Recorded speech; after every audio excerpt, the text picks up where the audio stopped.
All right, so we're on to our second section in our Organization and Regulation of Systems chapter. So we're going to pick up now with the epidermis and go on from there. So the epidermis is made up of a very, very thin outer layer, followed by several layers of, or that consists of several layers of epithelial cells. There's also a layer of rapidly dividing cells because remember the skin cells, especially on the surface, are lost continuously. It's something like once every 2 weeks or so you have basically a brand new set of skin cells on the outside. So the cells that are lost, of course, have to be replaced. The cells are going to be dividing relatively quickly.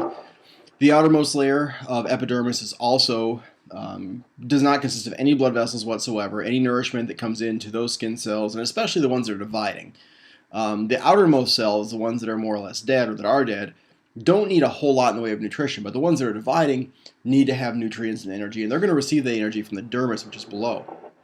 Like I mentioned a second ago, the outermost layer is made up of dead skin cells. And like we talked about before, with keratinized epithelium, a lot of the protection of the skin itself comes from keratin, both in terms of physical strength and toughness, as well as waterproofing. The dermis then is the next layer in, so below the epidermis is the dermis. Epi means on top of or above, and so epidermis is over or on top of the dermis. The dermis consists of a thicker layer, thicker than the epidermis. We're going to find nerves here, blood vessels, glands, sebaceous glands, sweat glands, those kinds of things. A lot of connective tissue here, and it doesn't wear away. The dermis is not one that is an expendable layer of the skin. This layer is deeper down and not one that hopefully at least you don't lose very often. There's also a fair amount of collagen and elastic fibers, which gives the skin its stretchiness. Especially when you're younger, there tends to be a bit more in the way of collagen, so skin has that youthful and stretchier sort of appearance. And as you age, the amount of collagen you produce in the skin is somewhat less. Below the dermis, then, is the hypodermis, and this is a looser layer of tissue below, again, the dermis and epidermis, much more integrated into what's going on with the rest of your physiology. So not only is there protection here, but there's also temperature regulation. So with blood vessels comes the ability to dump heat into the environment, or with blood vessels comes the ability to move blood away from the skin if you're cold. There's also fat storage. There's adipose tissue in the hypodermis as well. So with skin color, we have several things here. So skin color can vary at any given point during the day. More of like a temporary short-term variation in skin color can result from a change in blood flow. If you are fair-skinned and you exercise heavily, you might see a darker skin coloration. I know when I play basketball, my face turns bright red, and people are always like, "Are you okay?" I'm fine. It's just a lot of blood flowing, so your skin turns a bit red. On a more long-term basis, the amount of pigment you have in your skin can also play a role in skin color. So if you're typically a dark-skinned individual, you tend to have more melanin in your skin. If you're a fair-skinned individual that tans, that's also due to melanin. So it's pigment in the skin that helps to protect underlying layers and shield from UV light and so forth. So that's melanin. At the base of the epidermis, there's a group of cells called melanocytes, and they're the ones that produce melanin. They're the ones that cause skin color to be dark either all the time or dark after tanning, for example. And later on, when we get to the endocrine system, we'll see a hormone that affects these melanocytes called melanocyte stimulating hormone, or just MSH, which sort of stimulates the melanocytes to produce more melanin when they're exposed to UV light, for example. That's the tanning process. They respond by producing more melanin. The idea is if you're exposed to a lot of UV light, UV is dangerous, it's damaging, it could cause significant difference or damage to the underlying layers of the skin and tissues below. So if you have more melanin there, you're going to have protection from that UV light. So either you're dark-skinned all the time and have protection all the time, or if you're light-skinned and tan, you get protection after you've been out in the sun for some amount of time, and that's going to help protect you from further UV damage. Now, hair, on the other hand, is primarily for insulation. It's going to be growing in some level all over the body. If you look at the parts of the hair, there's the shaft of the hair itself, which is above the skin surface, and then there's the root, which goes into either the dermis or the hypodermis, and that's where you're going to find the follicle. So that's, of course, the place where the hairs are growing from, and the place where hairs originate is from the root. Oil glands, I mentioned before in the first lecture, are everywhere on the body except for the palms of the hands and the soles of the feet. These oil glands are instrumental in in addition to antibacterial properties, it helps prevent some bacterial growth on the skin. There's of course bacteria that can tolerate that, but for some, they don't like those oil substances on the skin. It also provides lubrication. So in parts of the body where there's hair, the oil on the hair helps it move more smoothly, so it's less I guess abrasive when you move about. Sweat glands, of course, are for thermoregulation. It's kind of the biggest thing you think of with sweat glands is the ability to sweat. And as that sweat evaporates from the skin, it pulls heat with it, so it helps to cool you down. But it's also involved in getting rid of some metabolic waste. Sweat is a way for the body to get rid of waste that otherwise it might have to use urine or some other means to get rid of. Sweat is a convenient location to get rid of some kinds of metabolic waste because it's skin, near almost every part of the body, so you're able to get rid of it relatively quickly rather than sending it onto the kidneys. And then wax glands, at least in humans, the only place we find wax glands are in the external ear canal, and the function they form there is almost like those mucus-producing cells we talked about in the upper respiratory tract. The wax in the ear is more or less like a filter, and it helps to trap any dust or particles or anything from getting down into deeper parts of the ear. Of course, wax buildup can be problematic, but there's always the caveat there that if you're going to remove the wax using a Q-tip or whatever, you need to be extremely careful. I've heard it said actually that from doctors, in fact, that you shouldn't put anything smaller than your elbow in your ear to avoid damage to the more sensitive parts of the ear deeper down. All right, so from there we're going to go into connective tissues, very different type of tissue. This is the second of our 4 tissue types. And connective tissues are typically going to come from the mesoderm. Remember back to the first section, we talked about endoderm, ectoderm, and mesoderm.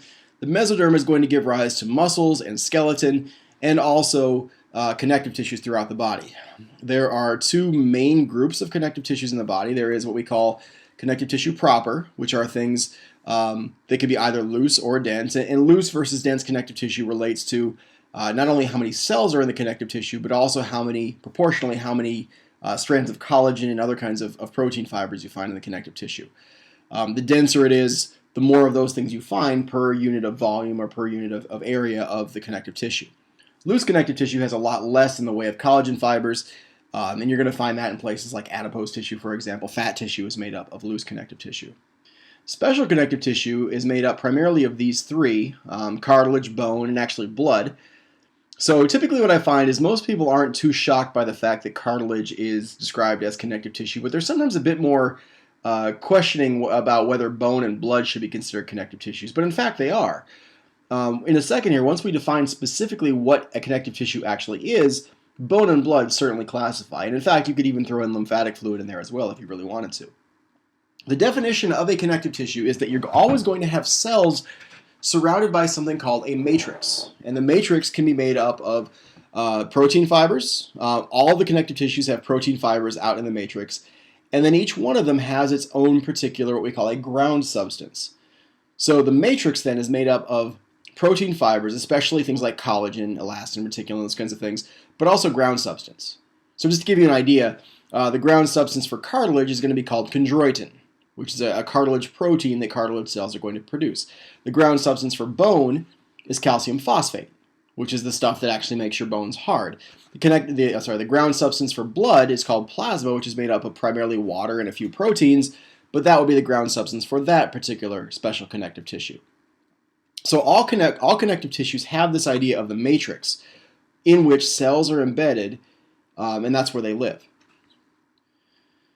Fibroblasts are the beginning parts of connective tissue. They're the ones that are going to produce what we call the extracellular matrix, which can include the ground substance, the protein fibers. They're the ones that are producing the matrix.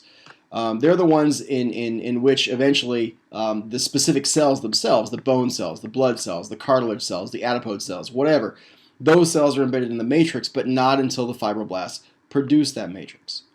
In terms of loose connective tissue, this would be a case where we have cells scattered sort of loosely throughout the matrix, lots and lots of ground substance, maybe not so much in the way of cells. The cells are relatively sparse inside the ground substance in this particular case. We look at things like adipose tissue, like I mentioned a second ago, but the protein fibers here are really instrumental because there are fewer cells. The protein fibers help to reinforce these loose connective tissues. Otherwise, they'd be relatively delicate, and we don't really want that for things like adipose tissue, for example. So adipose cells are the prototypical example of loose connective tissue. They tend to be in large groups throughout the body. We find them taking on the function of course, energy storage. Fat's a really, really good way to store up energy for the long term. But also for things like thermoregulation. Fat's a good insulator, right? We can have fat involved in cushioning and protection and shock absorption. So if you have internal organs that are somewhat subject to damage, like your kidneys, for example. They could be damaged by an impact in your lower back. The fat that surrounds the kidneys helps to cushion them and provide somewhat of a barrier against physical trauma, which is a big benefit to have. Dense connective tissue, again, has less ground substance and proportionally more cells. And within the dense connective tissue, we can break this up into dense regular and dense irregular connective tissue. So with dense regular connective tissue, the collagen fibers are all in parallel. Good examples of dense regular connective tissue would be things like tendons and ligaments. So we can define what those are. Tendons are a type of dense regular connective tissue that attaches a muscle to a bone. So muscles, even though they can contract, have to be attached to something if they're going to cause any actual movement to occur. The way you attach a lot of muscles to their respective bones is through a tendon. Ligaments, on the other hand, connect bones to other bones. So it's still kind of the same idea, only with ligaments, you're not really involving muscles, at least not directly. So there's a different sort of a function for tendons and ligaments. But they are both types of dense, regular connective tissue. Dense, irregular connective tissue, on the other hand, sees the collagen fibers lining up in all different directions, almost like a net.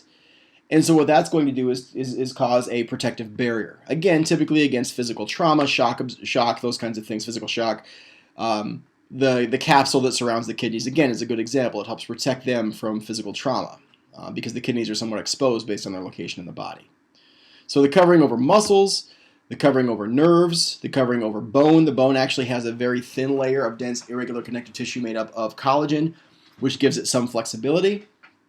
One thing a lot of people are kind of sometimes surprised by is the fact that bones are actually somewhat flexible, and that's a good thing.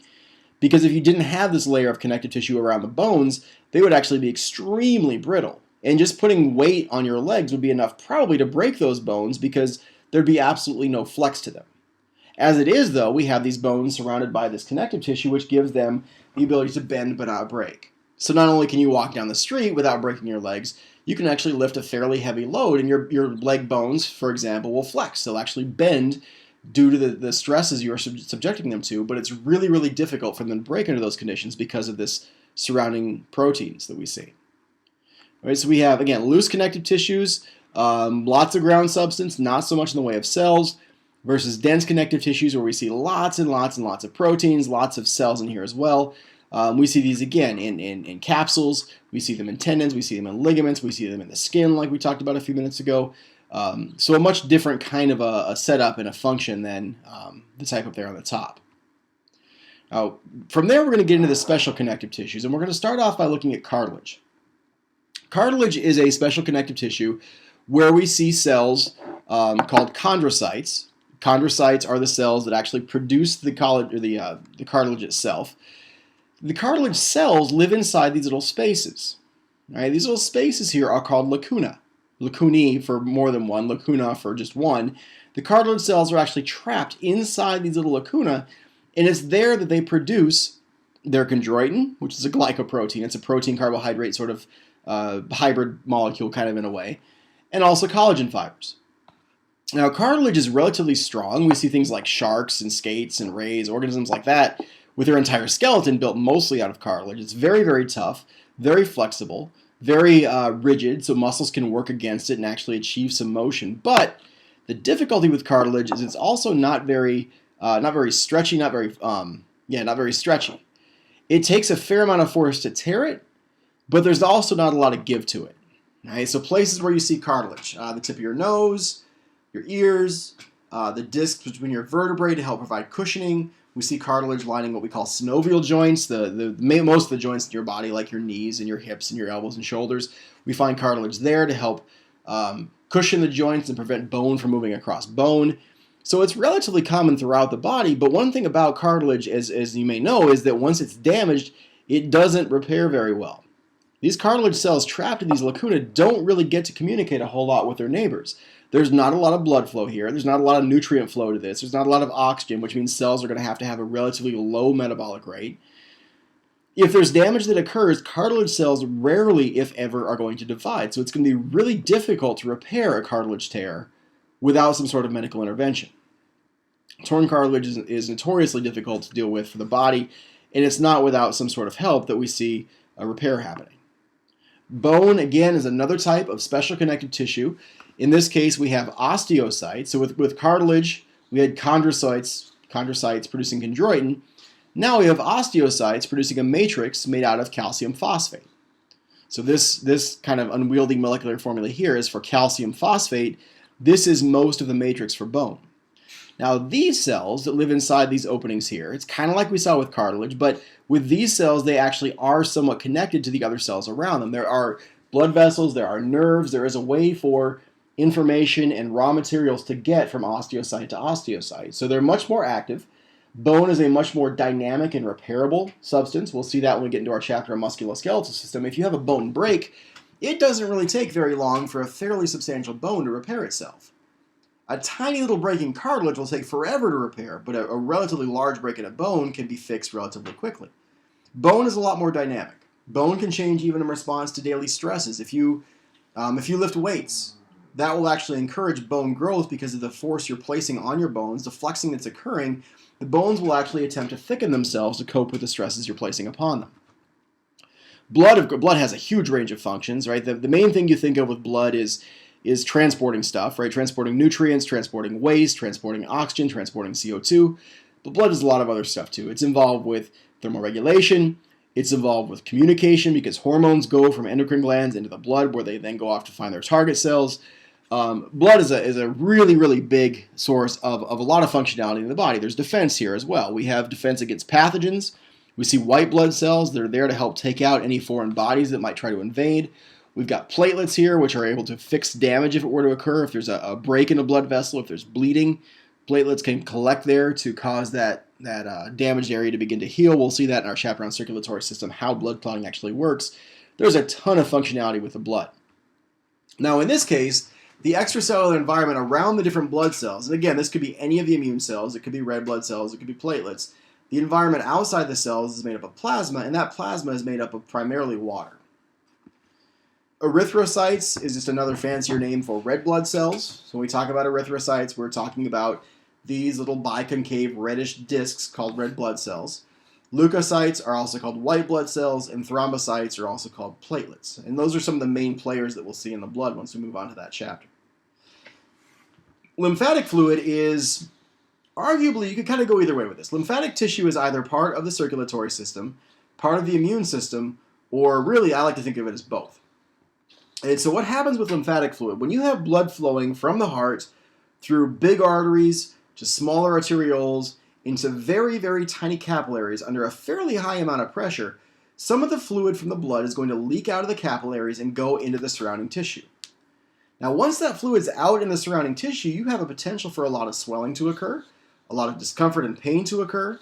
So we need to have some way of getting that fluid that we lost from the capillaries back into circulation from the body tissues. So what we're going to do is we're going to take that lymphatic fluid, we're going to funnel it back toward the heart, and in the process along the way, we're also going to screen it for invading bodies. We're going to look at it and make sure there isn't any pathogenicity to the blood, make sure there's no bacteria, no fungi, no animal parasites in that blood, or in that lymphatic fluid before it gets back into the blood. So when you start looking at things like lymph nodes, right? Lymph nodes are places where lymphatic vessels come together. Because they're coming together, they're forming like a swelling area of the lymphatic tube. And that's a place also where you're going to find a lot of immune cells that are there to help take care of any foreign bodies that might be showing up in that lymphatic fluid. So those are our connective tissues. We have chondrocytes, osteocytes, erythrocytes in this picture. These are all examples of special connective tissues. We already saw the connective tissue proper here a few minutes ago. So from there, we're going to move into muscle tissue with this very threatening looking squirrel here. So we'll pick up that section with the next lecture. We're going to go ahead and cut this off now, and we'll start section 3.